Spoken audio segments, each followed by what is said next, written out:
Et les marchés solides après avoir vécu une belle semaine. On a gagné quand même plus de 2% la semaine dernière. On préserve l'essentiel des gains aujourd'hui. À peine 0,1% de repli pour le CAC 40. Guillaume Chalouin est avec nous à nouveau pour en parler depuis Mescart AM. Rebonjour Guillaume.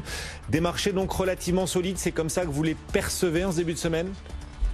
Oui, des marchés à la fois solides et puis finalement attentistes dans ce qui va être une semaine hautement géopolitique, avec bien sûr la poursuite des tensions entre l'Iran et les États-Unis, et en point d'orgue d'ici la fin de semaine, la rencontre potentielle entre Xi Jinping et Donald Trump au G20 pour discuter bien sûr des négociations commerciales.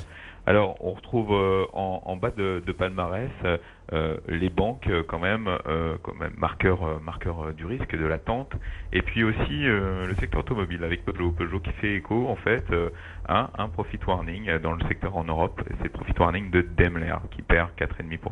En effet, dans son siège, on a ce titre Peugeot que vous soulignez et notez aujourd'hui particulièrement. Peugeot perd 1,1%, 21,43 €. À la hausse, à l'inverse, Carrefour parmi les plus fortes progressions. Carrefour qui donc délaisse le marché chinois. Ça semble plutôt plaire au marché aujourd'hui, Guillaume. Oui, c'est assez positif, même si la rumeur courait déjà depuis quelques mois.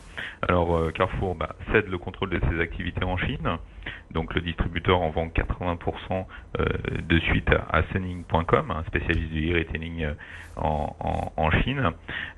Carrefour, faut bien voir que Carrefour était finalement dans un corner sur cette zone géographique, en étant simplement numéro 4, avec seulement 3,3% des parts de marché. Et le groupe avait en fait complètement raté le virage du digital, du e-commerce, notamment avec les grands du secteur que sont par exemple Alibaba ou JD.com. C'est plutôt une bonne nouvelle parce que finalement le prix de cession de cette activité est un petit peu supérieur à ce qu'envisageait le consensus, et les investisseurs se disent que maintenant, même si l'impact n'est pas énorme sur l'ensemble du groupe, le management va pouvoir se focaliser sur la recovery du titre.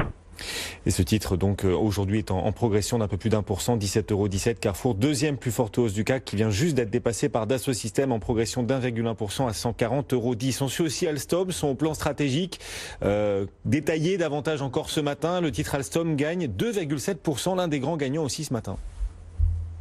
Oui, tout à fait. Pour Alstom, c'est le temps pour l'entité de présenter en fait aux investisseurs son plan stratégique à horizon 2023, avec des objectifs qui finalement s'avèrent être assez ambitieux, des objectifs financiers qui, par exemple, pour le taux de croissance du chiffre d'affaires sur la période ressort à 5% par an, et une marge d'exploitation qui serait d'environ 9%, ce qui est supérieur aux attentes du consensus.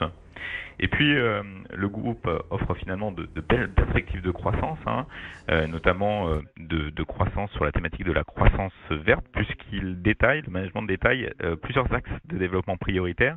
Et dans ces axes, on retrouve notamment l'attraction propre, l'efficacité énergétique, tout ce qui est électromobilité routière ou encore le train autonome. Le groupe fait état du fait qu'il pourrait progresser à la fois par développement interne, mais aussi par développement externe. Et on sait que à horizon 2020, il y aura beaucoup de cash au bilan. Ce titre Alstom gagne 2,7%, et tous ces arguments que vous poussez, en effet, ils semblent manifestement plaire au marché aujourd'hui. Un mot également de Thales qui revient au CAC 40. C'est un petit événement quand même après à peu près 13 ans d'absence. Retour de Thales aujourd'hui. Qu'est-ce que ça vous inspire ? Oui, effectivement, Thales qui revient dans l'indice suite à la sortie de Valeo en clôture vendredi dernier. Alors Thales avait besoin en fait finalement d'attendre la finalisation de l'acquisition de Gemalto fin avril dernier pour revenir dans l'indice. On peut noter aussi que l'indice donc a vu la sortie par l'élément de Worldline vendredi dernier. Worldline qui était en fait la 41e valeur de l'indice suite à son détachement de Atos. Merci Guillaume. Guillaume Chalouin, responsable des gestions actions de Mescart AM. On vous souhaite une bonne journée, une bonne séance. Un petit coup d'œil dans le reste de l'actualité avec les États-Unis qui s'apprêtent à annoncer